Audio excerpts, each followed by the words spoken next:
Sugatan sa lieg ang isa sa dalawang bata na ginawang hostage ng 3 inmates kasunod sa naganap na hostage taking kasabay sa Family Day sa loob ng Bureau of Jail Management and Penology Digo City District Jail Compound sa Barangay San Miguel, Digo City pasado alas 12 ng tanghali noong weekend, Oktubre 20. Ang mga biktima edad 10 anyos at 6 anyos na kinilalang sina alias Alfie at alias Patricia ay kasama ng kanilang mga magulang na dumalaw sa dalawang inmates na nakapiit sa nasabing kulungan.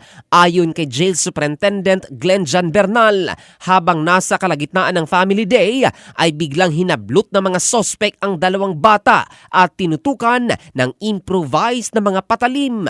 Ito ay kinilalang sina Shelly Salda, Dante Pendato at Jubert Masday na nakulong dahil sa mga kasong murder, frustrated murder at homicide. Dinala ng mga ito sa isang BJMP marked vehicle ang mga biktima habang nagdemand na magpahatid sila sa kanilang lugar sa isang barangay sa bayan ng Kiblawan sa Davao del Sur.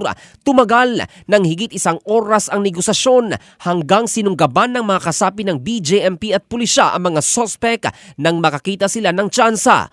Nasugatan sa leg ang batang babae at isang pulis naman ang nasugatan sa kamay habang mga sospek ay nagtamo ng mga pasa at sugat sa katawan dahil sa pagpupumiglas at pilit manlaban. Ayon kay Superintendent Bernal, madadagdagan ang kaso ng 3 inmates na ngayon ay magkasamang inilagay sa ibang selda. In the heart of changing lives, ito si Jofel Candado ng Brigada News Philippines, the Music and News Authority.